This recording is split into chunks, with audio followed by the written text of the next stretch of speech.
इतने पैसों के लिए तो मैं कुछ भी कर दूंगा, लेकिन पहले ये तो बताओ कि एक शादी की वीडियो बनाने वाले को न्यूज़ रिपोर्टर बनवा के करना क्या चाहते हो? पहले ये स्क्रिप्ट याद कर लो, फिर सब समझाता हूँ। नमस्कार, आदाब। क्राइम पेट्रोल सतर्क के आज के इस एपिसोड में मैं अनूप सोनी आप सबका स्वागत करता हूं। दर्द पीने वालों की खामोशी में भी तूफान उठते हैं। ये बात और है कि गरजने वाले बरसते नहीं। ये केस एक तूफान लेकर आया था। जज्बात के साथ जुनून भी बह रहा था और बहने वाला था खून, और वो भी कई इंसानों का। 30 दिन 30 कहानियों की श्रृंखला में आज के इस एपिसोड पर अपनी विशेष राय रखेंगे हमारे आज के मेहमान और जाने माने रिपोर्टर साहिल जोशी।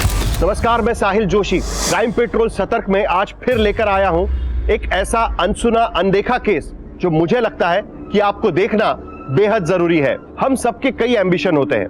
नई जॉब, नए अवसर के तलाश में हम में से कई लोग महानगरों का रुख कर लेते हैं, सक्सेस के पीछे भागते हैं, लेकिन कई बार फेलियर का भी सामना करना पड़ता है। सक्सेस और फेलियर के बीच में बहुत कुछ ऐसा होता है जिसमें भटकने के भी चांसेस होते हैं। यह भटकाव कभी कभी एक गंभीर अपराध का रूप ले लेता है। इस केस में भी कुछ ऐसा ही हुआ। यह 7 घंटे की एक ऐसी वारदात है जिसमें बीतने वाला एक एक पल कुछ जिंदगियों पर भारी पड़ने वाला था।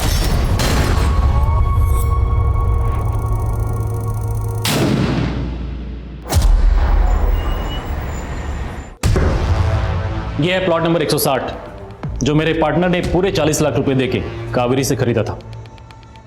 और ये रहे इस प्रॉपर्टी के पेपर्स, देखो। ये नकली पेपर्स है। असली पेपर्स ये है। ये प्लॉट मैंने खरीदा है कावेरी से। इन पेपर से कुछ नहीं होगा मनीषा। तू जानती है कावेरी कोर्ट में वही बोलेगी जो हम उसको बोलने को कहेंगे। वो तो साफ बोल देगी। ये प्रॉपर्टी उसने मेरे पार्टनर को। तुमने कावेरी को भी खरीद लिया, लेकिन तेरे साथ में उसको भी अंदर करवा दूंगी। कुछ नहीं कर पाएगी तू। तेरी भलाई इसी में, जो पैसे मिल रहे हैं रख, और इस प्रॉपर्टी के लीगल राइट्स मेरे नाम कर दे, वरना। सूरजमल तेवतिया, तेरी धमकियों से डरती नहीं हूं मैं। मैंने भी कोई कच्ची गोलियां नहीं खेली। देख लेना तुम।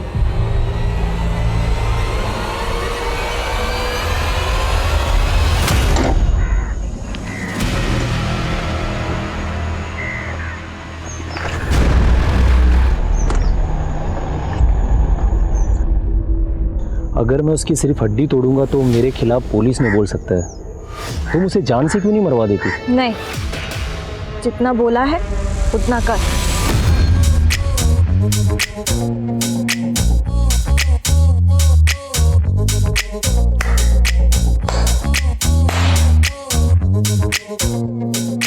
छाया, आज के लिए फिनिश कर दे। Very good very good very good everyone. अच्छा, अब हम कल मिलेंगे। Okay, bye.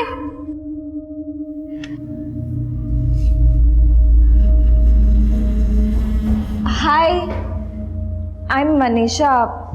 मुझे यहाँ पे एडमिशन मिल सकता है? नो मैम, एक्चुअली हम बड़े लोगों को अकोमोडेट नहीं करते। इसके लिए आपको थोड़ा छोटा होना पड़ेगा। इतना छोटा चलेगा?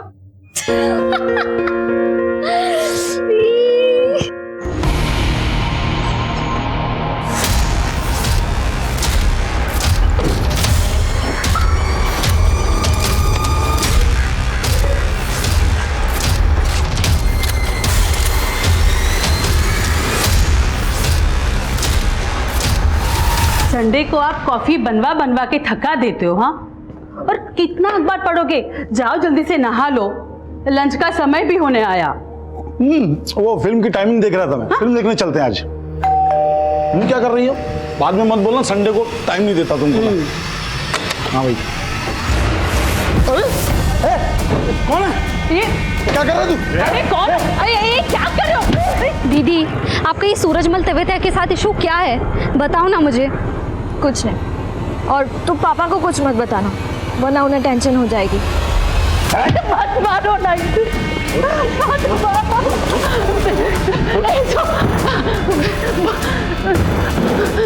बोलो ना तुम्हें क्या चाहिए? शांति, यहाँ कोई शांति नहीं रहती। दीदी अक्ल घुटने पे है क्या? हाँ, शांति मतलब चुप्पी। देखो मेरी बात सुन।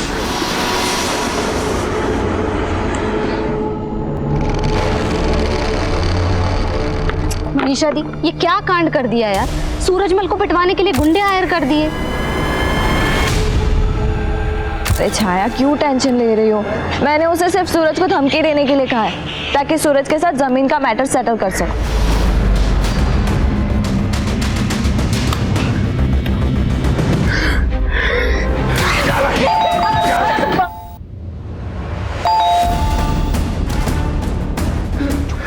चुप चुप चुप चुप।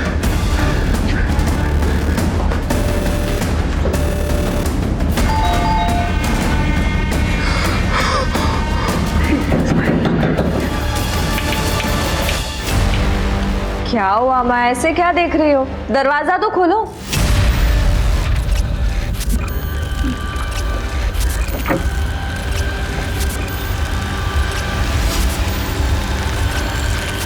क्या हुआ?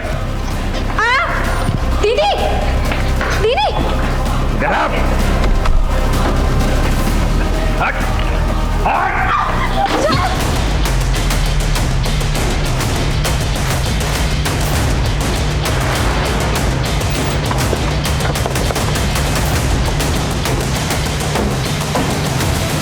आप लोग श्योर हो कि आवाज बिल्डिंग के 4th फ्लोर से ही आई थी और वो गोली चलने की आवाज थी? हाँ सर, मैं 4th फ्लोर पे ही रहता हूँ और मेरा फ्लैट उनके फ्लैट के सामने ही है। सर पक्का गोली चलने की आवाज़ थी और सर कुछ चिल्लाने की आवाज़ें भी आ रही थी। सर जब हम उनके फ्लैट पर ये पता करने के कि आवाज़ किसकी है तो उनकी बेटी ने बताया कि उनके फ्लैट में शॉर्ट सर्किट हुआ है और उसके माथे से खून भी बह रहा था। उसने हमें अंदर आने के लिए नहीं पूछा और अचानक से दरवाज़ा बंद कर दिया। अच्छा, तुमने बिल्डिंग के अंदर किसी अजनबी आदमी को आते हुए देखा था? नहीं साहब, मैंने यहाँ से किसी अजनबी को अंदर जाते हुए नहीं देखा। इसको बोलो कि गाड़ी अंदर ले ले। अगर वाकई में 4th फ्लोर पर कोई है तो उसको इस बात की भनक नहीं लगनी चाहिए कि पुलिस यहाँ पहुँच गई है। Okay sir.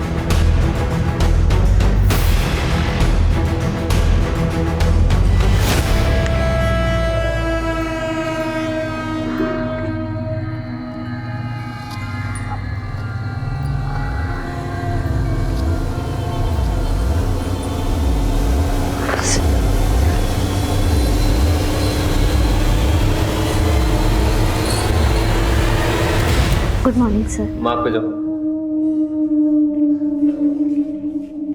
यहाँ पे या हाँ, प्रोफाइल प्रोफाइल नहीं हो। चलो लाइनें बोलो, एक्शन। आनंद, तुम मुझ पर बेकार में शक कर रहे हो। मेरे तो मम्मी पापा को मैंने छोड़ दिया, तब भी तुम मेरे। नेक्स्ट। सर पर अभी तो मैंने बस थोड़ी सी। मैडम आपका हुनर देख लिया हमने, अभी आप जाइए। सर मैं अरे मैडम, जब रोबोट का ऑडिशन होगा ना तब हम आपको बुलाएंगे। सर प्लीज बस। अरे मैडम जाइए ना, बेइज्जती करूंगा फिर जाओगे क्या? Please leave.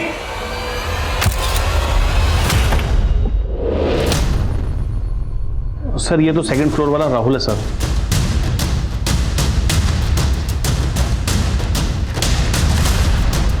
और ये कैब वाला लड़का कौन है?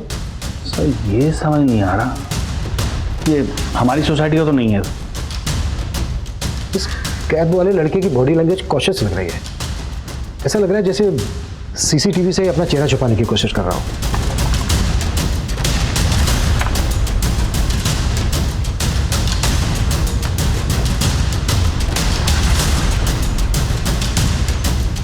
वो कैब वाला लड़का महाराष्ट्र की नंबर प्लेट वाली गाड़ी लेकर यहाँ आया और बिल्डिंग के सेक्रेटरी का कहना है कि वो लड़का यहाँ का नहीं है।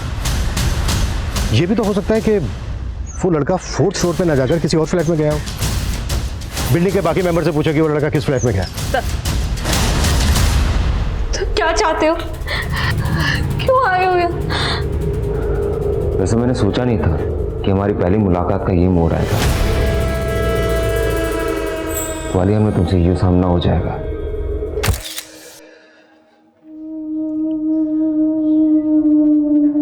वैसे एक टैलेंट तो है आप में। आपके कहने पे मेरे बॉस मुझे आपसे सॉरी कहने। विपुल, सर मैं तो तारीफ कर रहा हूं, मतलब अच्छा ठीक है, आई एम सॉरी। देवी जी ये कार्ड रख लीजिए। इस रोल में आपके लिए मैं कुछ नहीं कर सकता, लेकिन देवी जी अगर आगे कुछ हुआ ना तो मैं जरूर आपके लिए कुछ ना कुछ जरूर कोशिश करूंगा, ठीक है? ये लीजिए। मुझे आज भी गिल्ट है कि मेरे वजह से तेरा करियर बर्बाद हो गया, लेकिन मेरा जो प्लान है ना, उससे तेरे सारे रास्ते बदल जाएंगे। मैं तो तुझे फिल्में भी लॉन्च करने वाला हूँ। तुम अपनी बकवास बंद करो, समझे? मेरी बात तुझे बकवास लगती है, लेकिन मैं सीरियस हूँ। एक मिनट,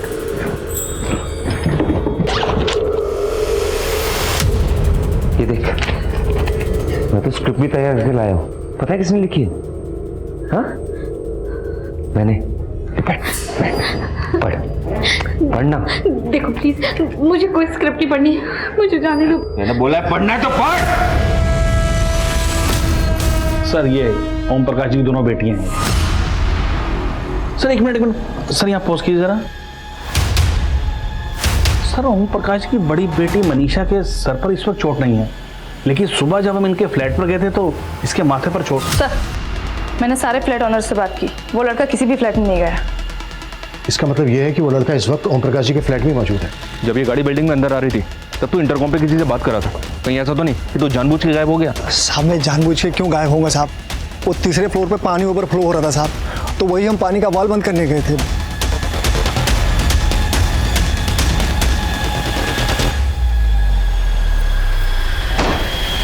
सर, कार में कोई भी पेपर्स नहीं मिले। गाड़ी के नंबर से पता करो कि ये गाड़ी किसके नाम पर और किस एड्रेस पे रजिस्टर्ड है। सर। हरपाल जी एक मिनट। जी सर। ओम प्रकाश जी का कोई रिलेटिव रहता है महाराष्ट्र में? सर ये तो मालूम नहीं कि उनका कोई रिलेटिव रहता है नहीं, लेकिन हाँ उनकी छोटी बेटी छाया कुछ दिन पहले तक मुंबई में रहती थी। वो वहाँ पर फिल्म इंडस्ट्री में एक्ट्रेस बनने गई थी, लेकिन काम वाम मिला नहीं तो वापस आ गई। एक मिनट, इधर आओ। कहाँ जा रहे हो, क्या काम? सर वो डिलीवरी देने आए। कौन से फ्लैट में? बहुत ही सॉलिड स्क्रिप्ट है।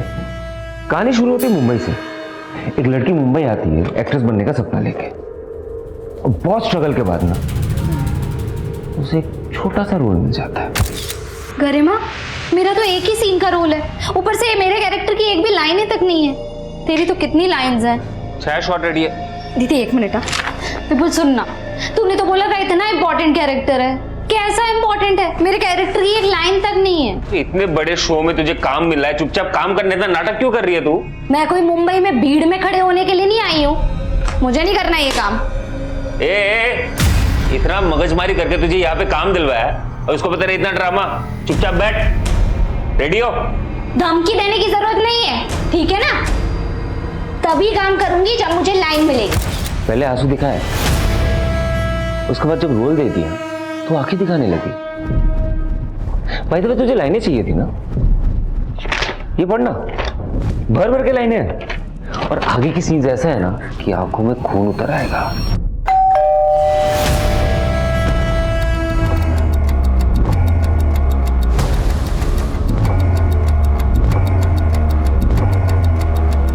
जो भी है उसे फटाफट यहां से रफा दफा कर। चल। जी मैम, सबकाकार.com से आया हूँ। आपने ऑर्डर दिया था, आपका पार्सल है। हाँ, आप नीचे ही रख दीजिए।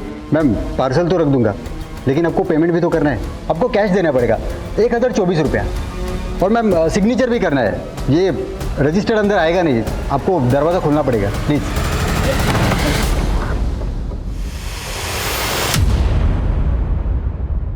रुक,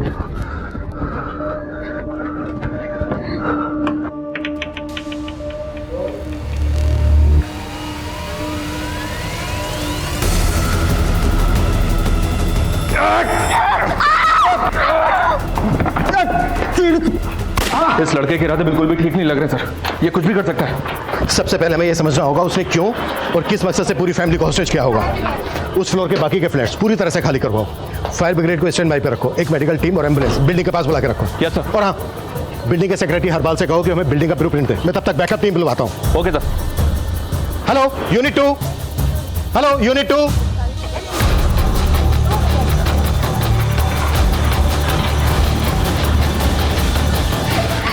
दरवाजा खोल। मुझे मारना है तो मार दो, लेकिन प्लीज मेरी फैमिली को छोड़ दो प्लीज। एक मैंने डायरेक्टर को कन्विंस कर लिया तेरे लिए। अब गरिमा की ये वाली लाइन ना तू बोलने वाली है, ठीक है? मैंने मॉडिफाई भी कर दिया है। चल बोल के दिखा। मजे लिया।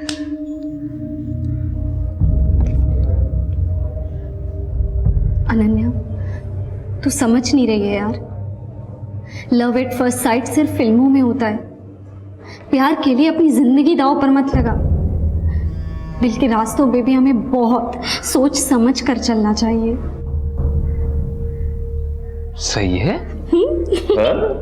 शायद मैं गलत था। तुझ में भी एक कलाकार छिपा हुआ है।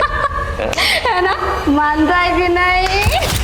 बहुत जल्दी रंग बदलती है तू, लेकिन तेरा ये रंग बदलना ना मुझे पसंद है। अब ये खेल सिर्फ तेरा नहीं है, तेरे माँ बाप और तेरी बहन का भी है। तेरी बहन की वजह से। मेरी बहन ने क्या बिगाड़ा तुम्हारा? क्या बिगाड़ा? तुझे जो करना है वो मेरे साथ कर, लेकिन मेरे पेरेंट्स और मेरी बहन को छोड़ दे। सर, मैं छाया का फ्रेंड हूँ। मैं उसके साथ उसकी एकेडमी में काम करता हूँ। वो दोपहर तक मेरे साथ ही थी और रोज़ की तरह उसकी बड़ी बहन मनीषा उसे पिक करने भी आई थी। वहाँ पे मनीषा का किसी के साथ झगड़ा हो गया था, इसीलिए चेक करने के लिए मैंने छाया को फ़ोन भी किया था कि वो लोग सेफली घर पहुँचे हैं कि नहीं। हाँ साहिल, तुम दोनों सेफली पहुँच गए ना? हाँ आराम से। अरे माँ, ऐसे क्या देख रही हो? दरवाजा तो खोलो। Don't worry, don't worry. दीदी! सर, छाया ने फ़ोन अचानक काट दिया था, फिर काफ़ी देर से उसका फ़ोन भी बंद आ रहा था, इसीलिए चेक करने के लिए मैं यहाँ आ गया। अच्छा, तुमने भी कहा कि मनीषा का किसी के साथ झगड़ा हुआ था। किसके साथ हुआ था?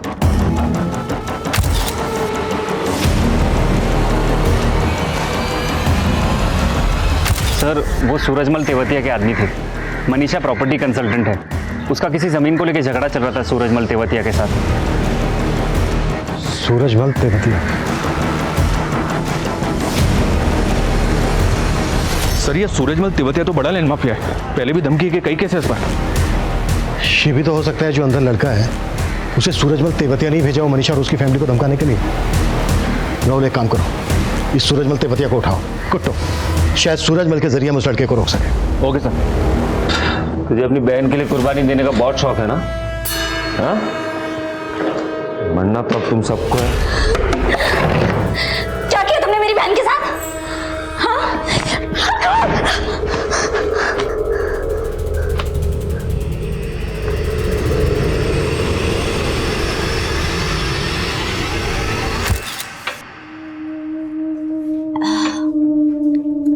यार मुझे ना अभी छोटे मोटे रोल नहीं करने, लीड करना है यार। तू टेंशन मत ले, मैं ना एक मूवी डायरेक्ट कर रहा हूँ, तुझे पक्का चांस। और डायरेक्टर? फेंक मत यार, फाइनेंसर है तेरे पास? हाँ, कौन देगा तेरे को डायरेक्टर? अरे छोड़ ना इंडस्ट्री की बातें, चल ना गेम खेलते हैं। ओके चलो।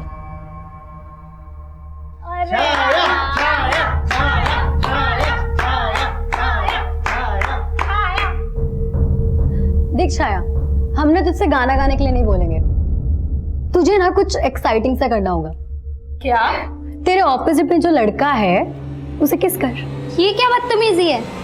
कल हो गई है क्या? मैं किसी को किस विस नहीं करने वाली। तू जो नहीं कर पाई है ना, वो मैं अब आसानी से कर सकता हूँ। ये सब मेरी वजह से हो रहा है पापा। मेरी ही भूल का नतीजा है ये। कुछ भी बोल रहे हैं आप? मैंने किसी को नहीं भेजा मनीषा के घर पे। जिन लोगों को तुमने भेजा था ना उसके घर पे जमीन के कागजात पर जबरदस्ती साइन करवाने के लिए, उनको भी उठा लिया हमने।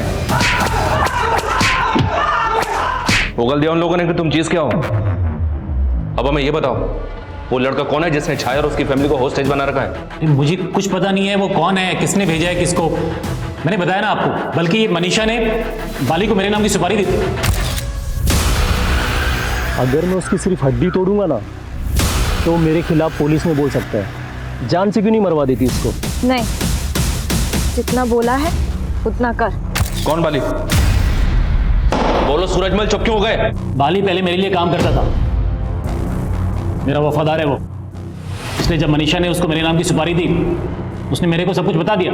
सूरज सेठ, आप मेरे गुरु हैं इसलिए आपको बता रहा हूँ। आपकी मनीषा ने आपकी सुपारी दे डाली। अच्छा, तूने क्या बोला उसको? पैसे दे रही थी तो ले लिया। अब उसके कहने पे मैं आपको धमकी थोड़ी ना दे सकता हूँ। मैं तुझे डबल पैसे दूंगा, तू इस लड़की को रास्ते पे लेके आ। अरे सेठ, मैंने उससे पैसे लिए हैं। ऐसा करता हूँ कि ये काम किसी और को दे देता हूँ जो इस इलाके का ना हो। तो तुम्हारी कहने पे बाली ने इस लड़के को मनीषा के घर पे भेजा है? अरे मुझे नहीं मालूम उसने किसको भेजा है या भेजा भी है या नहीं। बाली कहाँ है? मुझे कोई आइडिया नहीं है वो इस वक्त कहाँ है। हाँ, एक फ़ोन नंबर है उसका मेरे पास। चुप चुप।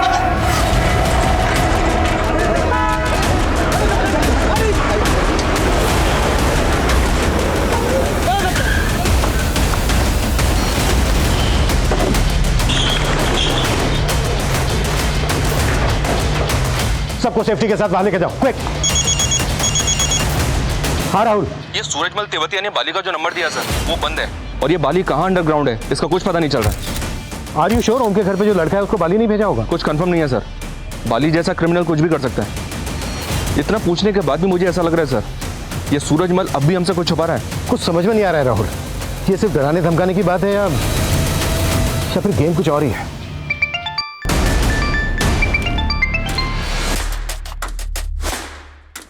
सब सेट है, आपको वेट नहीं करना पड़ेगा। अब एक्शन शुरू करो। धमाका ग्वालियर में होगा लेकिन दिल्ली मुंबई तक सबकी हो जाएगी।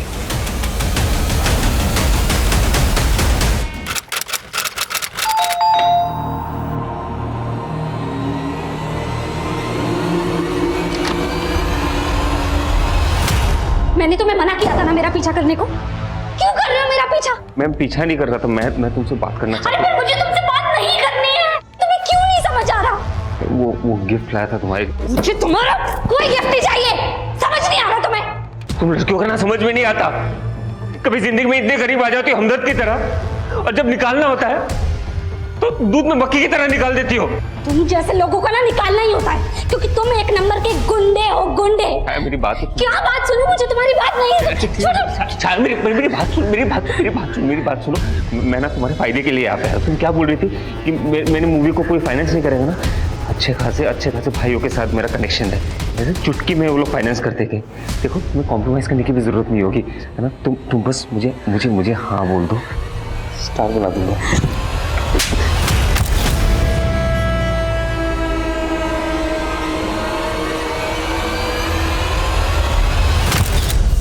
उस लड़के ने दीदी मेरा जीना हराम कर दिया है, जों की तरह चिपक के रह गया है मुझसे। तो उसका नाम नंबर बोल, उससे भी बड़े बड़े गुंडों को जानती हूँ मैं, 2 मिनट में सीधा कर दूंगी उसको। क्या बोल रही मनीषा तू? ऐसा कुछ नहीं करना मैं। छाया बेटा तू फ्लाइट पकड़ सीधे यहाँ आ जा, नहीं रहना तुझे मुंबई में। अरे तू टेंशन क्यों ले रही है? हाँ टेंशन मत ले, तेरी बहन भी मान गई है और तेरे पापा भी। अब तो हमारी फिल्म जरूर बनेगी, तू भी ना अपना बेस्ट परफॉर्मेंस देने के लिए तैयार हो जाए। भरोसा नहीं होता? ये देख,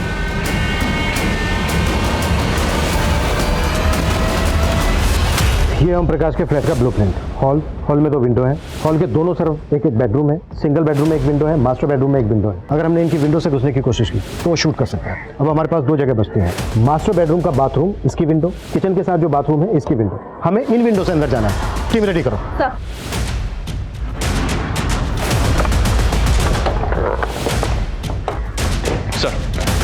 सर तेवतिया से इनक्वायरी करके लौट रहा था तो मुंबई पुलिस का कॉल आया मुझे इस कार की इन्फॉर्मेशन देने के लिए सर, जिसमें वो लड़का आया था।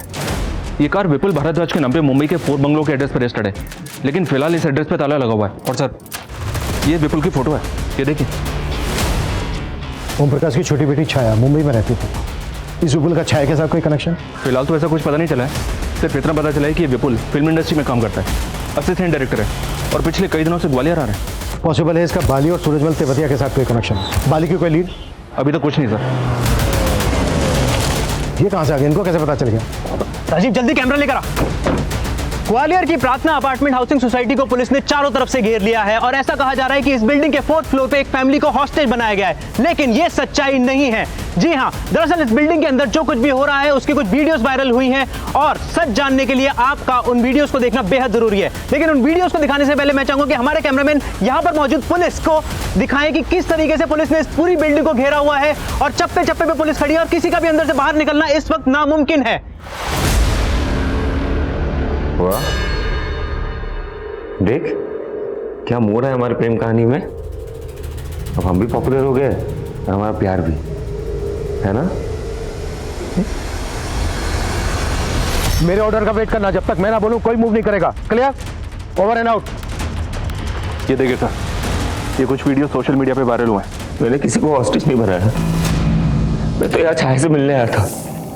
हम दोनों एक दूसरे से बहुत प्यार करते हैं, एक दूसरे से शादी करना चाहते हैं, लेकिन पहले छाया की फैमिली और उसके बाद ये सोसाइटी, ये बिल्डिंग वालों ने मुझे फंसाया। और ये दूसरा वीडियो सर, ये देख। मैं मानता हूं कि मैं और मेरी बड़ी बेटी विपुल और छाया की शादी के खिलाफ थे, लेकिन अभी हम लोग इस शादी को करवाने के लिए तैयार हैं। तो मैं पुलिस से रिक्वेस्ट करता हूं कि वो वापस चली जाए, ये हमारी फैमिली का इंटरनल मैटर है। और सर ये तीसरा, मैं और विपुल एक दूसरे से बहुत प्यार करते हैं। ये बात सच है कि हमारा मेरी फैमिली से झगड़ा हो गया था, पर अब सब कुछ सेटल कर लिया है हम लोगों ने। ये लड़का बहुत बड़ा खेल खेल रहा है, ये यहाँ सब कुछ प्लान करके आया है और अब आसानी से भागने की फिराक में है। इन वीडियोस ने चारों तरफ माहौल गर्म कर दिया था। इस वायरल वीडियो और सोशल मीडिया की लाइव फुटेज ने सनसनी पैदा कर दी है। इन वायरल वीडियोस ने ऐसा माहौल खड़ा कर दिया है कि चारों तरफ बेचैनी सी नजर आ रही है। इन वीडियोस में पुलिस को विलन बनाकर पेश किया जा रहा है, लेकिन सच्चाई क्या है? पुलिस फिलहाल बैकफुट पर है। पुलिस को यह समझ में नहीं आ रहा कि क्या डिफेंसिव मोड पे रहे या अटैकिंग मोड पे। इस क्रिमिनल के सनक भरे खेल में क्या यह परिवार बच पाएगा? पुलिस वालों का कुछ करना तो पड़ेगा।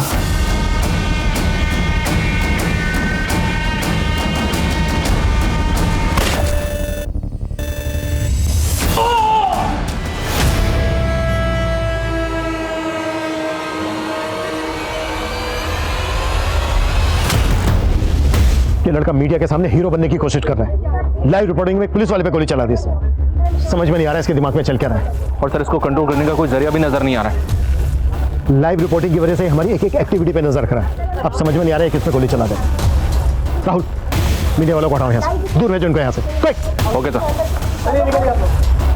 हम यहाँ पर सच दिखा रहे हैं, यहाँ पर दो प्रेमियों को पुलिस अलग कर रही है, लेकिन हम पूरी रिपोर्टिंग करेंगे। और देखिए पुलिस हमें धक्का दे रही है, पुलिस हमारी रिकॉर्डिंग नहीं करने दे रही है। पुलिस देखिए, आप देख सकते हैं कि पुलिस किस तरीके से हमें धक्का दे रही है। हम सच का रिपोर्टिंग करने वाले, सिर्फ हम सच दिखाते हैं और अंदर जो कुछ भी हो रहा है वो हम अंदर। हाँ बिल्कुल बिल्कुल, हम रोको सबको। सर आप हमें रिपोर्टिंग। 1 मिनट, अंदर आओ, अंदर आओ। ये तुम्हारे कैमरे का बैटरी निकल गया, तुम फिर भी रिकॉर्ड कर रहे हो। क्या रिकॉर्ड कर रहे हो? दिखाओ जरा, चेक करो। और तुम सब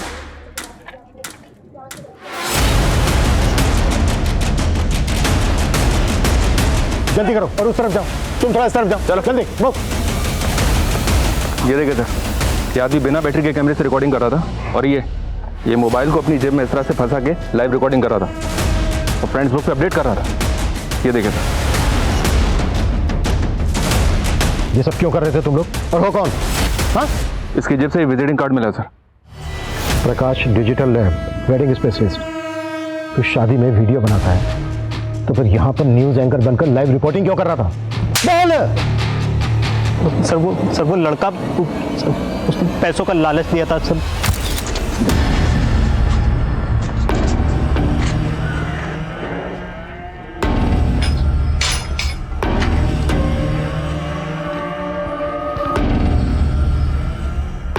पैसों के लिए तो मैं कुछ भी करूंगा, लेकिन पहले ये तो बताओ कि शादी की वीडियो बनाने वाले को न्यूज़ रिपोर्टर बनवा के करना क्या चाहते हो? उसके साथ अब तू भी अंदर जाएगा। सर माफ कर दो सर, गलती हो गई सच में, मैं लालच में आ गया था सर। वीडियो क्यों नहीं आ रहा? आप जिस नंबर को डायल कर रहे हैं वो इस समय स्विच ऑफ है। हाँ, मर गया साला। Unknown number. हेलो विपुल, इंस्पेक्टर अभिमन्यु जिंदल बोल रहा हूँ। अरे जिंदल साहब, आपको मेरा नंबर कहाँ से मिल गया? वीडियो बना कर तू सोशल मीडिया पे वायरल करवा रहा है, क्या लगता है तुझे तेरा नंबर नहीं मिल सकता? ये जो गेम खेल रहा है ना, तू गेम खेलना बंद कर और बोल क्या डिमांड है तेरी?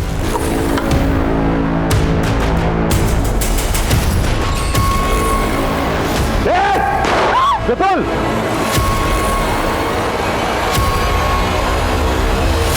12 बजे शुरू हुई इस वारदात में 4 घंटे से भी ज्यादा बीत चुके हैं। थोड़ी थोड़ी देर में इस बिल्डिंग से गोली चलाने की आवाज आ रही है। एक ऐसी प्रेम कहानी जिसमें जुनून का साइड इफेक्ट अपने चरम पे है।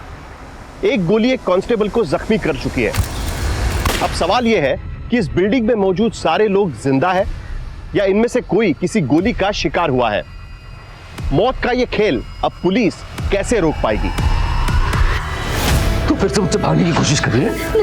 इधर आ! अगली बार मुझसे भागने की कोशिश की ना तो गोली बाजू से नहीं तेरे अंदर से जाएगी। तू समझती क्यों नहीं है? मैं तुझसे प्यार करता हूं, तुझसे शादी करना चाहता हूं। मैं तुझे कभी धोखा नहीं दूंगा, तू भरोसा रख मुझ पे।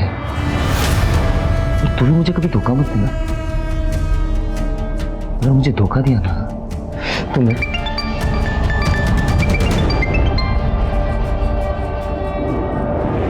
हेलो, देखो मैंने तुमसे कहा था ना किसी को नुकसान नहीं पहुंचाओगे, फिर गोली क्यों चलाई तुमने और किस पे चलाई? अरे इंस्पेक्टर साहब, बहुत जल्दी टेंशन ले लेती हो। मैं अपने प्यार पे गोली चलाऊंगा क्या? हाँ ठीक है, सब कुछ ठीक है यहाँ पे। लो किसी से बात करो, बोलो सब कुछ ठीक है। हाँ सर मैं ठीक हूँ। हेलो हेलो छाया, देखा सब कुछ ठीक है, लेकिन अगर तुम लोग अपने हरकतों से बाज नहीं आओगे ना तो सब कुछ ठीक नहीं रहेगा। विपुल बताओ तुम्हारी डिमांड क्या है? मैं तुम्हारी हर एक डिमांड पूरी करूंगा, लेकिन तुम छाया और उसकी फैमिली को कोई नुकसान नहीं पहुंचाओगे। पहले तो यहाँ पे जितने भी पुलिस वाले सबको हटाओ, एक भी टिकनी नहीं चाहिए।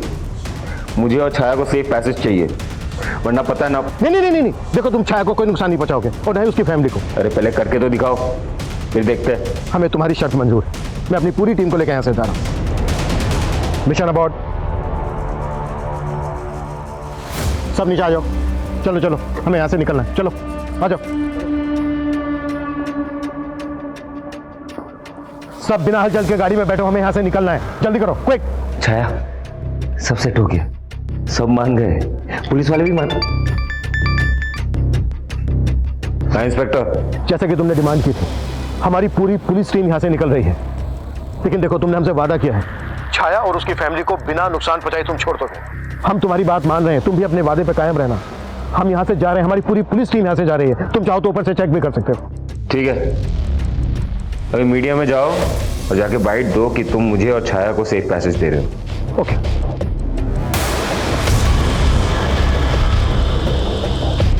गुड।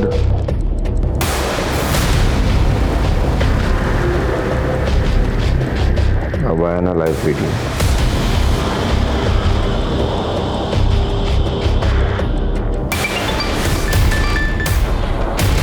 हेलो हेलो, कहाँ मर गया था बे? अरे वहाँ पुलिस आ गई थी ना, तो मैं थोड़ा दूर से रिकॉर्ड कर रहा हूँ। तो चिंता मत कर, नीचे सब क्लियर है, मैं देख रहा हूँ, मैं ध्यान दे रहा हूँ।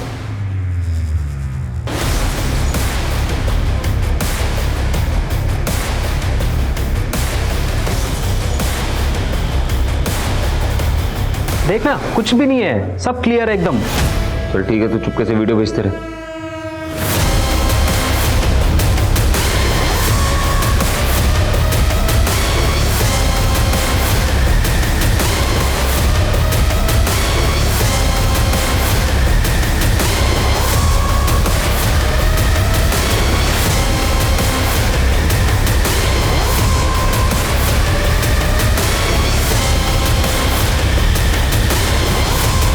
वीडियो में कोई भी नहीं है, वहां तो लोग क्यों हैं?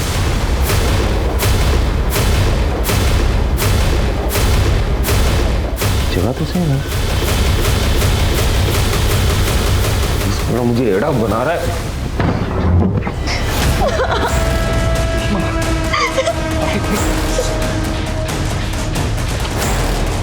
साले मुझे फंसाने की कोशिश कर रहे हैं सब के सब। ये कोई नहीं छूऊंगा।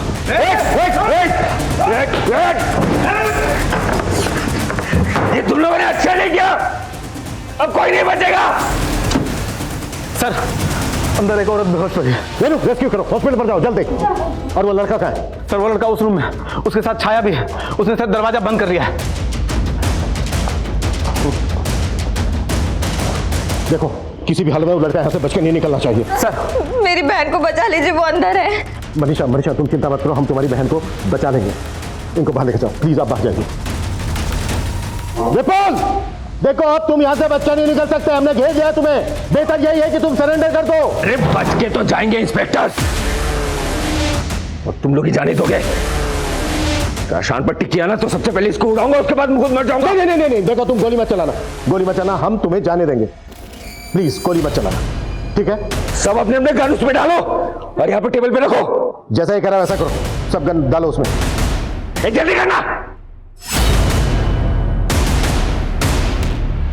जल्दी करो जल्दी करो। इधर रखो, रख इधर। साइड हो, इस तरफ। देखो देखो विपिन, मेरी बात सुनो। सामने नहीं आना इंस्पेक्टर, लेकिन तुम्हें मार दूंगा मैं।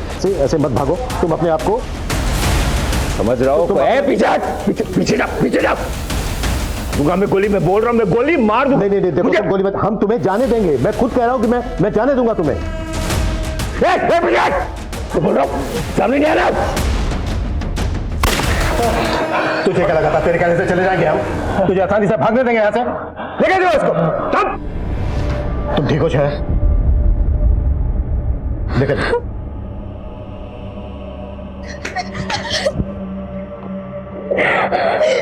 मम्मी कहाँ है? कैसी है? वो हॉस्पिटल में, पापा है उनके साथ। तू ठीक तो है ना?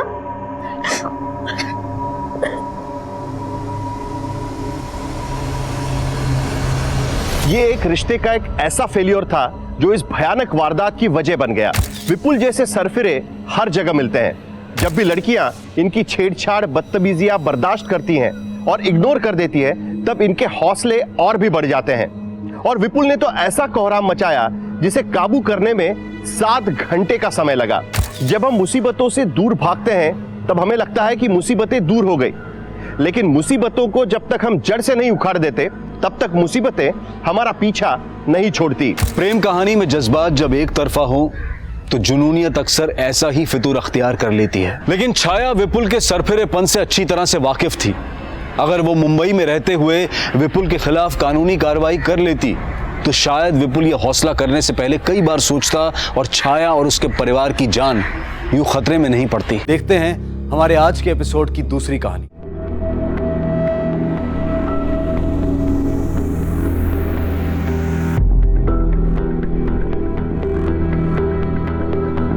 अकाउंटेंट साहब पूरे दुनिया का हिसाब करते हैं, मेरा हिसाब कब करेंगे?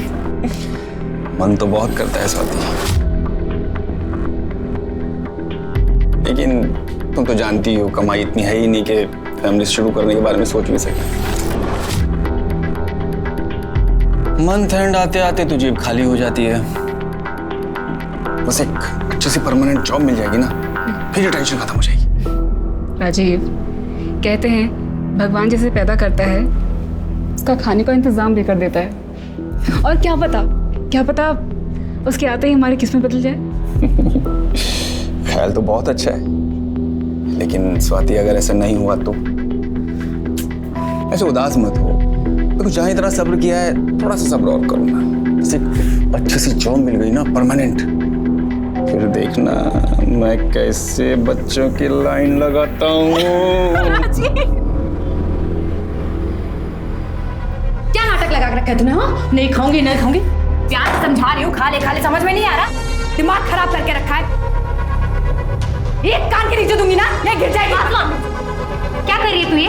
अरे बच्चे के चेहरे पे दाग आ गया ना तो कोई उसे हाथ भी नहीं लगाएगा। अरे तो आप ही बताओ क्या करूं मैं? किसी भी लड़की के साथ ऐसा नहीं होना चाहिए। जब हर इंसान को इज्जत से जीने का हक है तो फिर लड़कियों के साथ अलग बर्ताव क्यों? आप सब जो मुझे देख रहे हैं, सुन रहे हैं, आपसे सिर्फ एक ही बात कहना चाहूंगा कि अगर आपके पास कोई जानकारी है कि किसी लड़की या महिला को देह व्यापार में धकेला जा रहा है, या फिर आप खुद लड़की या महिला हैं जिनके साथ ये अत्याचार हो रहा है, तो आप मुझे 4440645654 पर कांटेक्ट कर सकते हैं और मैं और मेरी टीम आपकी मदद करने की पूरी कोशिश करेंगे। आपको इस दलदल से बाहर निकालेंगे। नंबर एक बार फिर से नोट कर लीजिए, 44406। ए, चलो धंधे पे लगो, कोई फरिश्ता नहीं आने वाला बचाने।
मिनट तेरे पास, जल्दी कर और निकल। भगवान की दया से धंधा बहुत अच्छा चल रहा है।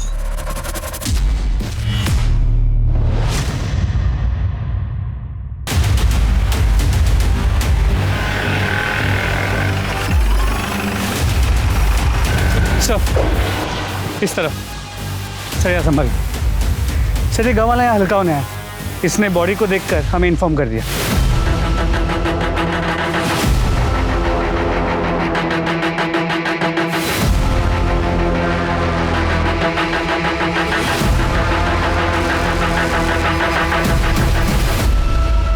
सब मरने से पहले सेक्स हुआ है, रेप, सेक्सुअल असॉल्ट या कोई जबरदस्ती, ऐसा कुछ भी दिखाई नहीं दे रहा। पूरी बॉडी पे कोई निशान नहीं है सर, सिर्फ गले पे ये निशान। गाँव वालों ने बताया कि एक प्रोस्टिट्यूट है और ये सेटअप, ये कॉन्डम्स, ऐसा लगता है कि ये अपने कस्टमर्स को लेके यहीं आती होगी। और हाँ सर, शुक्ला, बॉडी के पास से पर्स मिला था और इसमें ये आइडेंटिटी कार्ड। विजय सिंह हो सकता है इसका कस्टमर होगा और इसी ने उसे मारा हो, लेकिन कस्टमर इसे क्यों मारेगा? सिर्फ पैसे के लिए? हो सकता है सर, क्योंकि बॉडी के पास सिर्फ उसका पर्स मिला है, लड़की का सामान या लड़की का आईडी प्रूफ ऐसा कुछ भी नहीं मिला। हो सकता है सब कुछ लेके फरार हो गए हों और जल्दीबाजी में सिर्फ पर्स यहाँ पे छूट गया। एक्सक्यूज मी, हेलो, कहाँ पर? ठीक है, मैं भी पहुँचता है सर। यहाँ से 5 किलोमीटर दूर एक जली हुई बॉडी मिली है। बॉडी को पोस्टमार्टम के लिए भेजो और पूरे एरिया की अच्छे से तलाशी लो। Sir, let's go.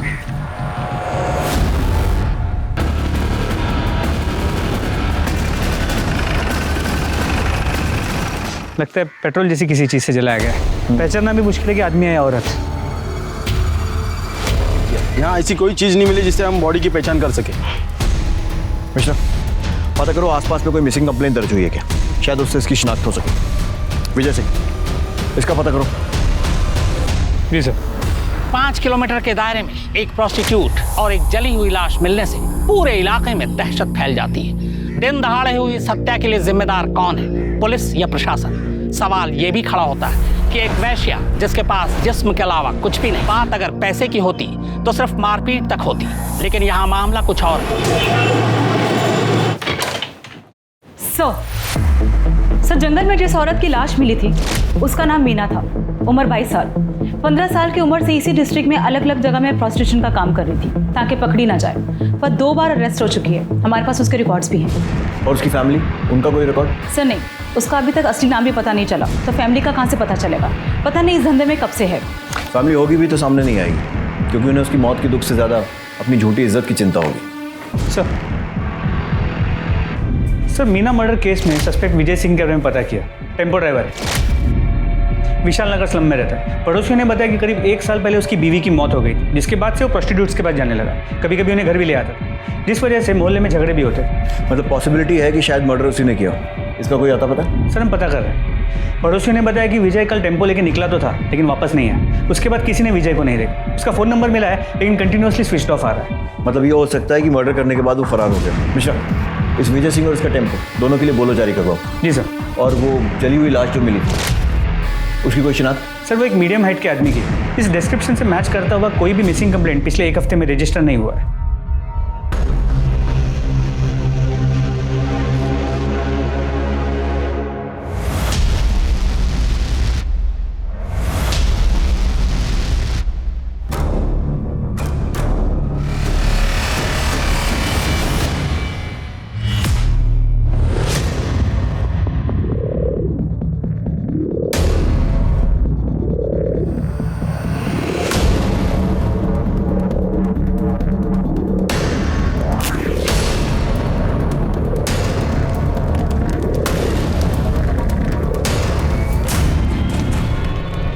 Deepu, call लेके आ रहे, आदमी चल जाएगा।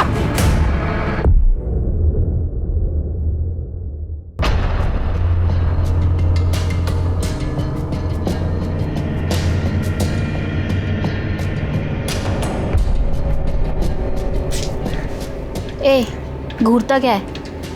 चाहिए तो माल ढीला कर। एक बार का कितना? 1000 फाइनल है।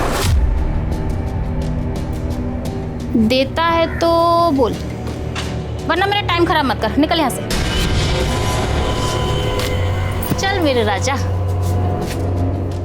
चल शुरू हो जा। अबे कितना घूरेगा, शुरू हो जा राजा।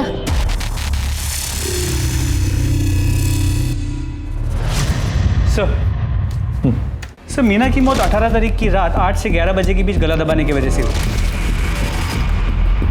गले पे मार्क्स के अलावा बॉडी पे कहीं चोट, खरोच या स्ट्रगल के निशान नहीं मिले।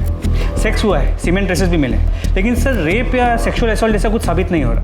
मिश्रा, इस विजय सिंह के घर से उसके डीएनए सैंपल लो और इस सीमेंट के साथ मैच करो। जी सर।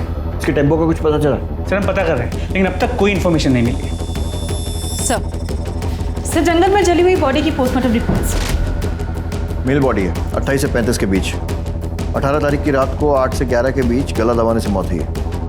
इससे मिलती जुलती कोई मिसिंग कंप्लेंट? नहीं सर, हमने आसपास के पुलिस स्टेशन में पता किया, अभी तक कोई कंप्लेंट नहीं आई। सर आ चुका। एक मिनट।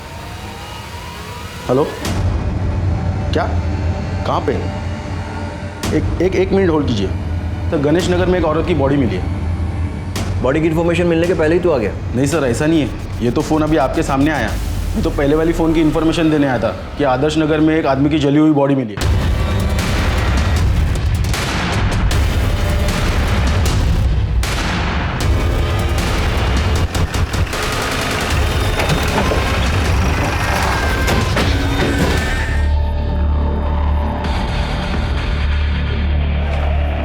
सर आसपास के लोगों का कहना है कि इस औरत का नाम शबनम है, ये इस एरिया में धंधा करती थी सर। इन लोगों ने कई बार इसकी कंप्लेंट भी की है सर, लेकिन ये इसके बाद भी इस कमरे में कस्टमर बुलाती थी।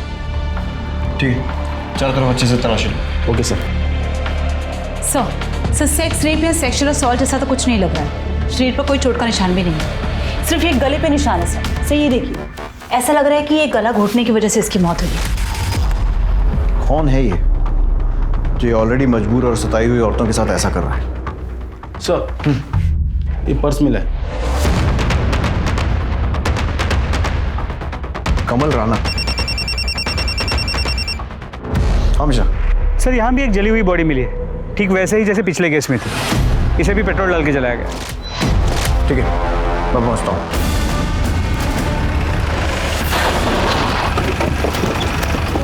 सर गांव के इन दो लोगों ने बॉडी को जलते हुए देखा। बॉडी को पोस्टमार्टम के लिए भिजवाओ, तभी कुछ क्लियर हो पाएगा। कमल राणा, ये आई कार्ड उस औरत की लाश के पास मिला, शायद उसका कस्टमर हो सकता है। पता करो कौन है, कहाँ मिलेगा, सारी डिटेल्स। ये औरतें वैसी मौत से बदतर जिंदगी जी रही, पर किसी को उसमें भी चैन नहीं है। एक के बाद एक करके उन्हें मारे जा रहा है। अभी 2 दिन भी पूरे नहीं हुए, एक और प्रोस्टिट्यूट और एक और जली हुई लाश मिलती है, ठीक वैसे ही जैसे पिछली 2 लाशें मिली थी। सवाल यह है कि इन हत्याओं का मकसद क्या है? ये जितने भी कत्ल हुए, उनके तरीके को देखकर लगता है कि इसके पीछे किसी एक शख्स का हाथ है, पर बहुत मुमकिन है कि पुलिस को उलझाने की या कातिल की कोई साजिश हो।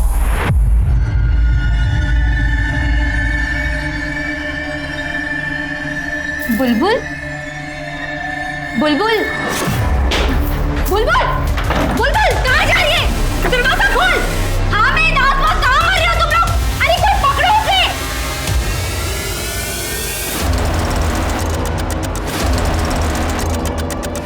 बुलबुल, राशिद, राशिद, क्या कर रहा है? मेरा सब पकड़ा हुआ।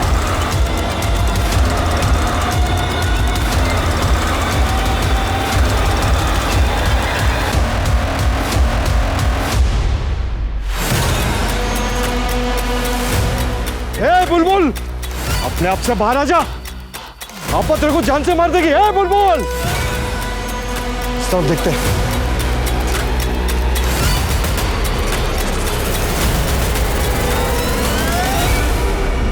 सर 2 दिन के अंदर अंदर 2 प्रोस्टिट्यूट्स और 2 आदमियों की जली हुई बॉडी कुछ ही किलोमीटर के घेरे में मिलती है। क्या ये कोइंसिडेंस हो सकता है? कोइंसिडेंस? मिश्रा, सिर्फ मर्डर नहीं हुआ है, दोनों प्रोस्टिट्यूट्स की लाशों के पास में ड्राइविंग लाइसेंस मिला है। अब अगर एक आध केस में मिलता तो मान सकते थे कि किसी ने गलती से गिरा दिया, लेकिन दोनों ही केसेस में सेम गलती, वो भी 2 अलग अलग लोगों से। कंफर्म है कि दोनों केसेस रिलेटेड है। विजय सिंह और कमल राणा, इनके आधार कार्ड के बेसिस पे इनकी जितनी डिटेल्स मिल सकती हैं सब निकालो। सर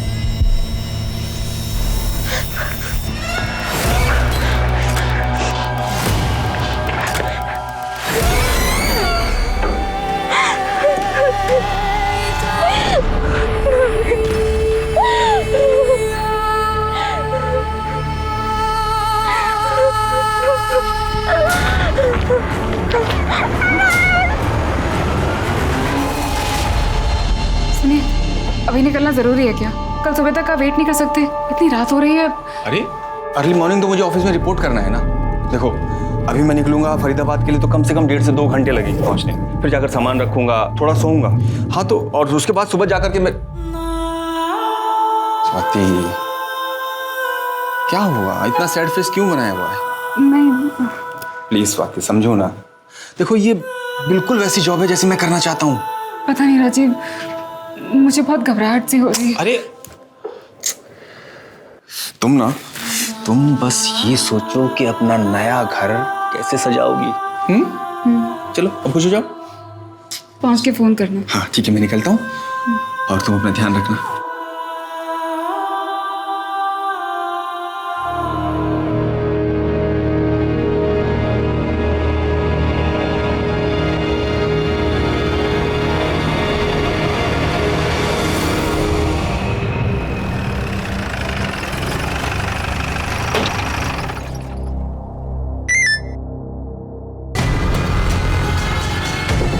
मिश्रा, यादव, टीम निकालो, लड़की को रेस्क्यू करने जाना है। जल्दी चलो।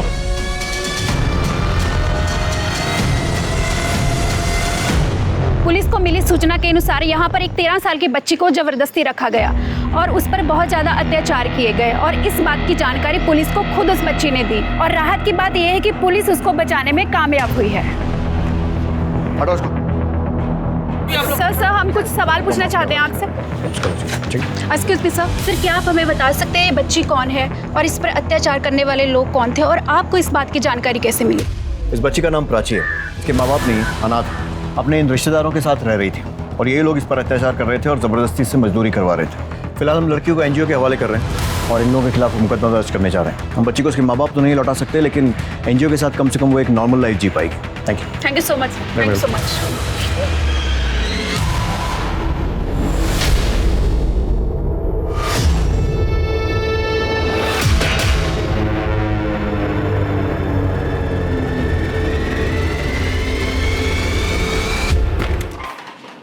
सर, विजय सिंह के आधार कार्ड से तो कोई लीड नहीं मिली, लेकिन कमल राणा के आधार कार्ड से उसकी फैमिली की डिटेल्स मिल गई। उन्हें कांटेक्ट किया तो उन्होंने कहा कि उसके लेफ्ट पाँव में स्टील की रॉड थी और हमें जो जली हुई डेड बॉडी मिली है उसके लेफ्ट पाँव में भी स्टील की रॉड। मतलब ये हो सकता है कि वो लाश कमल की हो। मिश्रा, कमल की फैमिली से कांटेक्ट करके उसका डीएनए सैंपल लो और उस जली हुई बॉडी के साथ मैच करो। सर,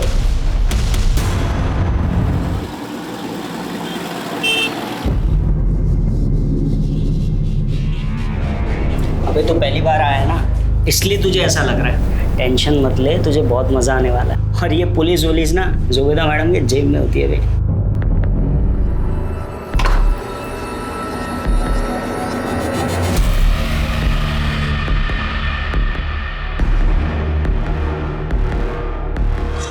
हाय नीरज। भैया भैया प्लीज मेरी मदद करो। मुझे ये सब जबरदस्ती करवा रहे। इन लोग ने ना मुझे इंजेक्शन देके बड़ा किया। अभी मैं सिर्फ 13 साल की हूँ भैया, प्लीज मेरी मदद कर दो। अक्षय, मैंने बोला था ना कोई पछड़ा नहीं चाहिए मेरे को। अरे क्या हुआ, क्यों गला फाड़ ले?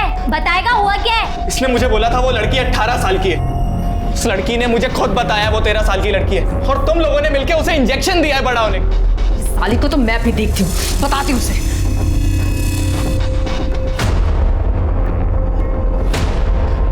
जुबेदा, ये फिर भाग गई। तो क्या यह तय था कि इन मर्डर्स को अंजाम देने वाला कोई सीरियल किलर ही था जो जानबूझकर देह व्यापार करने वाली औरतों के पास उनके आखिरी कस्टमर का आईडी कार्ड प्लेस करता था ताकि पुलिस मर्डर के इल्जाम में एक ऐसे मुजरिम की तलाश करे जो खुद शिकार था और कभी हाथ नहीं लगने वाला था, और वो इसलिए क्योंकि उसे जलाया जा चुका था। और अगर ये सच था तो ऐसा खेल रचने वाला कौन हो सकता था?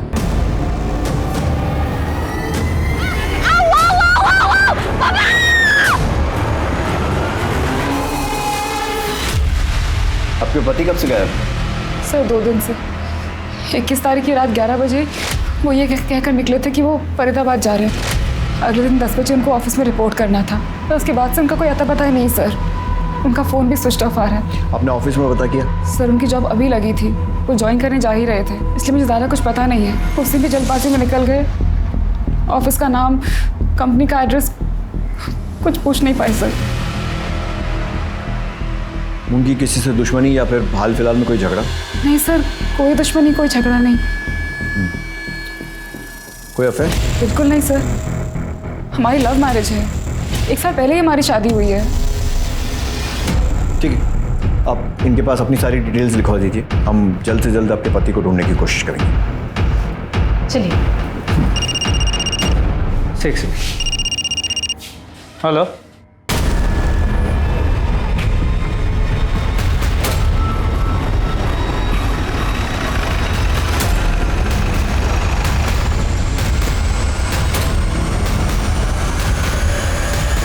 आसपास चेक करो। सर सेम पैटर्न का तीसरा केस, यहाँ ये और वहाँ 4 किलोमीटर दूर एक आदमी की जली हुई डेड बॉडी, जिसके पास कोई फोटो आईडी नहीं। सर ये पर्स मिला है। और शायद बाकी केसेस जैसे मरने वाला भी इसका कस्टमर होगा, जिसका ये पर्स। राजीव पालीवाल। राजीव पालीवाल? सर ये तो हुई है जिसकी बीवी मिसिंग कंप्लेंट लिखवाने आई। आप लोगों का दिमाग खराब हो गया? राजीव प्रोस्टिट्यूट के पास? ऐसा हो ही नहीं सकता सर। देखिए, मैं ये नहीं कह रहा हूँ कि राजीव प्रोस्टिट्यूट के पास गया था, या फिर गया था तो क्यों गया था, ये भी नहीं बता सकता। मैं सिर्फ ये चाहता हूँ कि आप बॉडी की शिनाख्त करेंगे क्या ये राजीव की है या नहीं। मैं आपका दुख समझता हूँ, लेकिन हम लोग भी ड्यूटी कर रहे हैं, सो प्लीज कोऑपरेट।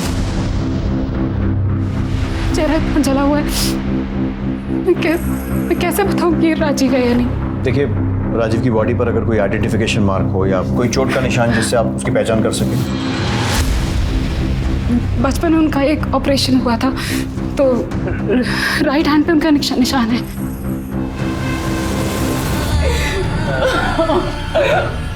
राजीव की फैमिली में और कौन कौन है?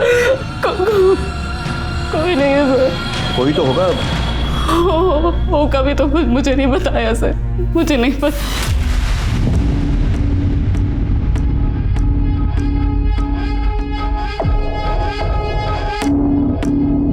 हाँ भेजो। सुनो, ये फाइल आज ही भिजवा दो इमीडिएटली। ठीक है सर। सर मुझे एनओसी इशू करवानी है। एनओसी किस लिए? राजीव पालीवाल के घर पर कब्जे के लिए। आप कौन?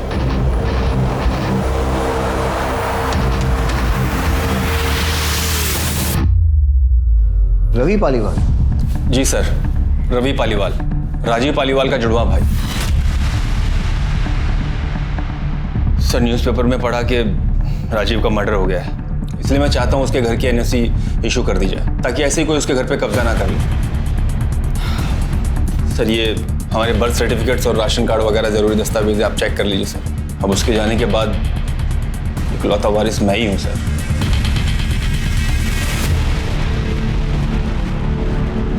जिस न्यूज़पेपर में ये पढ़ा कि राजीव का मर्डर हो गया, उसमें ये नहीं पढ़ा कि उसकी वाइफ ने बॉडी को आइडेंटिफाई किया, और प्रॉपर्टी पर पहला हक वाइफ का ही होता है ना। वाइफ? वाइफ उस घर में रहती है? क्या बात कर रहे हैं सर, वो घर तो 1 साल से खाली पड़ा है, जब से राजीव पुष्पा भाभी और ख्याति को लेकर यहाँ शिफ्ट हो गया था। पुष्पा, ख्याति, ये कौन है? पुष्पा भाभी राजीव की वाइफ और ख्याति उनकी बेटी। 1 मिनट, राजीव की वाइफ का नाम स्वाति है, और उसने हमें बताया कि उन दोनों की 1 साल पहले शादी हुई है और उनका कोई बच्चा नहीं है। तो ये बेटी कहाँ से आई? क्या?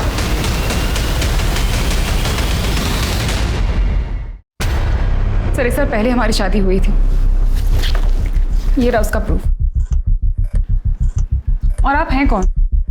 आप कौन है मतलब राजीव ने मुझे कभी नहीं बताया कि उनका कोई जुड़ा भाई भी है, और ना ये बताया कि उनकी पहली शादी हुई है जिससे उनकी बेटी भी है। ये बात तो मैं भी आपके बारे में बोल सकता हूँ, क्योंकि राजीव ने मुझे भी कभी नहीं बताया कि उसने कोई दूसरी शादी भी कर रखी है। मेरे लिए तो पुष्पा भाभी उनकी वाइफ है और ख्याति उनकी बेटी, जिनसे मैं 6 साल पहले मिला था। तब ख्याति बहुत छोटी थी, अब तो कुछ 12-13 साल की होगी सर। क्या बकवास कर रहे हैं आप? जिस घर में शिफ्ट हुए हमें 1 साल भी नहीं हुआ, उस घर में आप उनसे 6 साल पहले मिल चुके हैं। मैं आपके घर की बात नहीं कर रहा हूँ सर, मैं हमारे फरीदाबाद वाले घर की बात कर रहा हूँ। उसी घर के लिए मुझे एनओसी भी चाहिए। आप राजीव के साथ उसी घर में रहते थे? जी सर, शुरू से हम लोग साथ ही रहते थे। इनफैक्ट मम्मी डैडी के जाने के बाद तक हम लोग साथ ही थे। फिर मैं काम के चक्कर में पुणे शिफ्ट हो गया। मुझे याद है करीब 2 साल बाद राजीव ने शादी की थी। मैं शादी में भी नहीं आ पाया था सर, काम बहुत ज़्यादा था, तो अभी 6 साल पहले मैं पुष्पा भाभी और ख्याति से पहली बार मिला था। ये झूठ बोल रहे हैं सर। अगर सच होता तो राजीव ने मुझे बताया होता। सर, मैं कोई बहस नहीं करना चाहता हूँ सर। आप डॉक्यूमेंट्स देख लीजिए, सब सच और झूठ पता लग जाएगा। जब राजीव और मैं पैदा हुए तो हमारे हाथ जुड़े हुए थे, बाद में ऑपरेशन करके अलग किया गया। निशान आज तक है। हाथ पे निशान की बात तो आपने भी कही थी। राजीव के कौन से हाथ पे निशान था? सर सीधे हाथ पर। बिल्कुल सही है सर, मेरे उल्टे हाथ पर है। ये देखिए, जब हम पैदा हुए हमारे हाथ जुड़े हुए थे सर।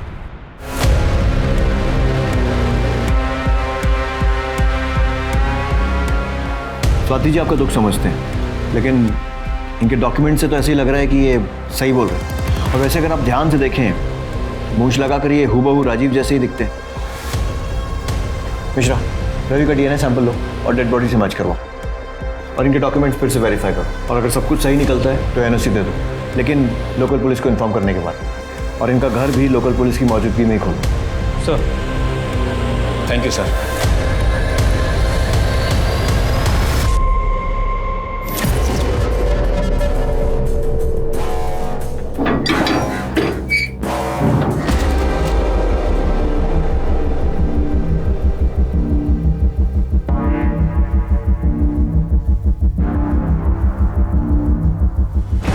गुप्ता,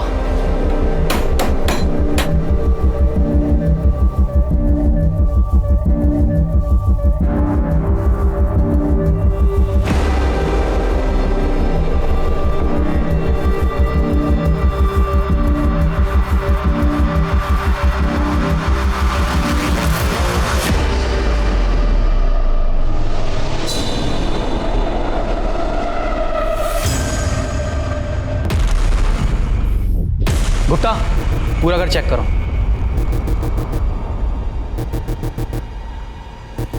ये कंफर्म मर्डर लग रहा है। बॉडी जानबूझकर नमक डालकर गलाई गई है ताकि बदबू दबाई जा सके और बॉडी गलकर खत्म हो जाए।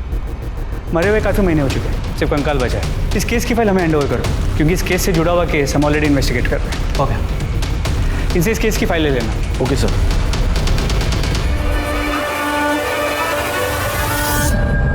मेरे पीछे ये राजीव का घर है, जिनका कत्ल प्रोस्टिट्यूट और उनके कस्टमर के सीरियल किलिंग के दौरान हुआ। जांच के बाद पहली बार पुलिस की टीम राजीव के घर पहुंची है। घर की तलाशी ली गई तो घर के अंदर से एक कंकाल मिला। हालांकि उसकी शिनाख्त अभी नहीं हो पाई, मगर पुलिस को शक है कि ये कंकाल राजीव की पहली पत्नी या फिर बेटी का हो सकता है। मेरा तजुर्बा कहता है कि ये मामला महज एक इत्तेफाक नहीं है, ये सारे कत्ल सोची समझी साजिश का नतीजा है। आखिर कब रुकेगा मौत का यह सिलसिला? ये लाशें अभी भी मिलती रहेंगी।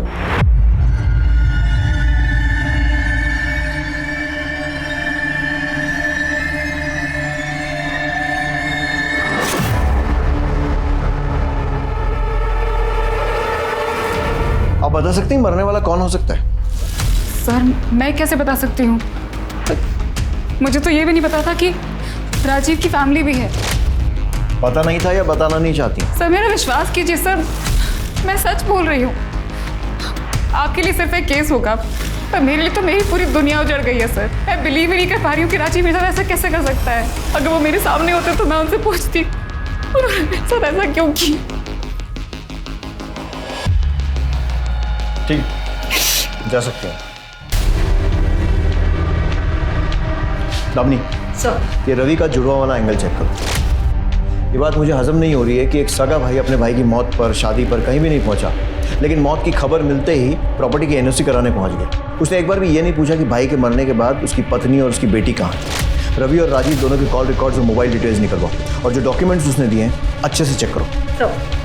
सर, मैंने राजीव के फरीदाबाद वाले घर के पड़ोसियों से पूछताछ की। उन्होंने कहा कि राजीव अपनी पहली बीवी पुष्पा और बेटी ख्याति के साथ उसी घर में रहता, पर करीब 1 साल पहले अपनी बीवी और बच्ची को लेकर अचानक से कहीं गायब हो गया। उसके बाद किसी ने उसे वापस नहीं देखा। और हाँ सर, पड़ोसियों ने कहा कि अभी कुछ दिन पहले उन्होंने एक लड़की को देर रात उस घर के बाहर देखा था। मैं खुद डर गई थी सर।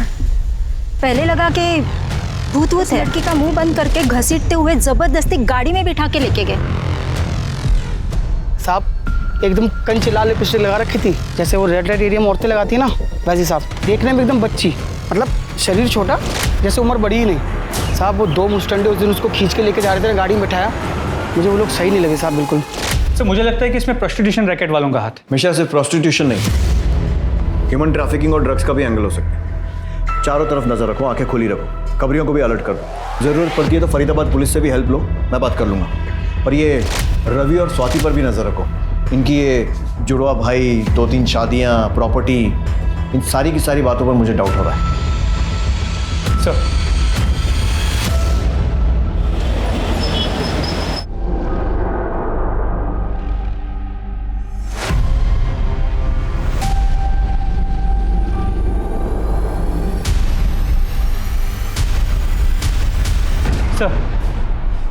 सर झिलमिल के बॉडी पे मिले सीमेंट का डीएनए उसकी बॉडी से 4 किलोमीटर दूर जो जली हुई बॉडी मिली थी उसके डीएनए से मैच करता है, लेकिन सर वो डीएनए रवि के डीएनए से मैच नहीं करता। इसका मतलब वो लाश राजीव की नहीं है और राजीव का पर्स वहां पर जानबूझकर हमें गुमराह करने के लिए डाला गया था। लेकिन अगर ये भी सीरियल किलर का काम है तो वो ऐसा क्यों करेगा, जबकि पिछले दोनों केसेस में उसने ऐसा नहीं किया था। तो फिर कौन है ये जो गुमराह करने की कोशिश कर रहा है?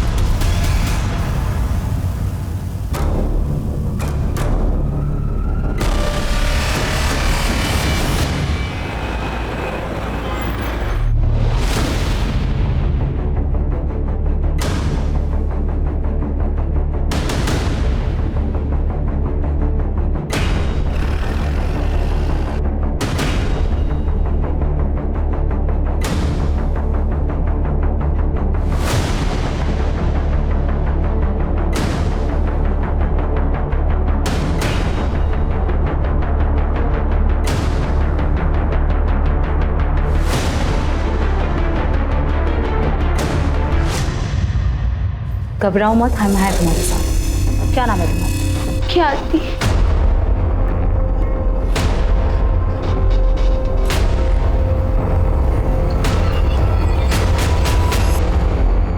मम्मी पापा दोनों मुझे बहुत प्यार करते थे, पर पता नहीं 1 साल पहले उनको क्या हो गया। वो मम्मी को बहुत मारते थे, बोलते थे वो प्रोस्टिट्यूट है, गंदा काम करते।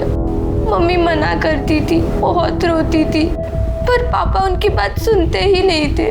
फिर पापा मुझे भी मारने लगे, गुस्सा करने लगे कि मैं उनकी बेटी नहीं हूँ, मेरा बाप कोई और है, जिसके साथ मम्मी दिन रात रोती थी, सोचती थी कि एक दिन पापा ठीक हो जाएंगे, पर ऐसा नहीं हुआ। इतने दिनों तक। Thank you uncle. अगर आप मेरी मदद नहीं करते, मुझे बचाते नहीं, तो मैं अपनी जान ले लेती। पहचानती हो? हाँ, ये मेरे पापा हैं। बेटा इनके हाथ पे चोट का निशान है ना? हाँ। कौन से हाथ पर? सर सीधे हाथ पर सर। पक्का?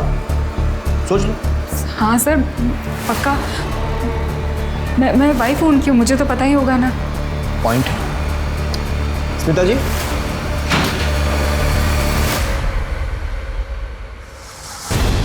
ये बेटी है राजीव की। आपकी शादी को 1 साल हुआ होगा, लेकिन इसने अपने बाप को बचपन से देखा है और इसका कहना है कि उसके दाएं नहीं बाएं हाथ पर निशान है ना बेटा? हाँ अंकल, पापा के सीधे हाथ पर नहीं, उल्टे हाथ पर निशान है। सर मैंने उतना ही किया सर जितना राजीव ने मुझसे करने को कहा। तूने इसे क्या कहा था और क्यों? पुष्पा की वजह से, एक प्रोस्टिट्यूट की वजह से मेरा घर, मेरी जिंदगी बर्बाद हो चुकी थी। मुझे लगा मैं पकड़ा जाऊंगा, इसलिए मैंने अपनी राजीव पालीवाल की पहचान को मिटाने का सोचा। लेकिन नए नाम, नई जिंदगी के लिए पैसे चाहिए थे जो मेरे पास नहीं थे। अगर मैं घर बेचने जाता तो आस पड़ोस के लोग मुझे पकड़ लेते, इसलिए मैंने जुड़वा का नाटक किया ताकि पुलिस के सामने घर में घुसूं। और राजीव तो मर ही चुका था, पुष्पा और ख्याति की कहानी भी खत्म ही थी, पर उसके पहले हम ख्याति तक पहुंच गए। समाज जिन बेचारी औरतों को छुप कर नरक जैसी जिंदगी जीने पर मजबूर करता है, तूने उन्हें वहां भी चैन नहीं लेने दिया। किसने हक दिया तुझे उनसे नफरत करने का? तूने जो किया है ना, मैं इस बात की गारंटी लेता हूं कि अब जेल में तेरा एक एक दिन बद से बदतर बीतेगा। तब तुझे समझ में आएगा कि तूने किया क्या है।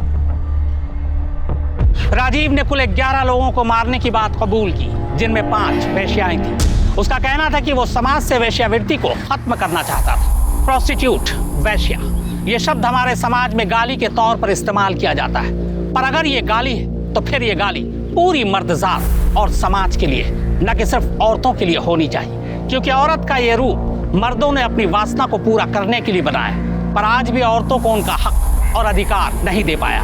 इन मजलूम औरतों की बदतर हालात कब सुधरेंगे? ये काम सिर्फ कानून बनाने से नहीं होगा, बल्कि ये काम होगा जब समाज में इन औरतों के साथ हमदर्दी और सहानुभूति जताई जाएगी। अब मैं अनूप सोनी आपसे विदा लेता हूं। फिर मुलाकात होगी क्राइम पेट्रोल सतर्क में एक और नए केस के साथ और उस पर हमारे एक्सपर्ट के विश्लेषण के साथ। तब तक अपना और अपने परिवार का ख्याल रखें, सतर्क रहें, सुरक्षित रहें और देखते रहें क्राइम पेट्रोल सतर्क। जय हिंद। इस तरह के और भी एपिसोड देखने के लिए हमारे चैनल को सब्सक्राइब करें और बेल आइकन दबाना ना भूलें।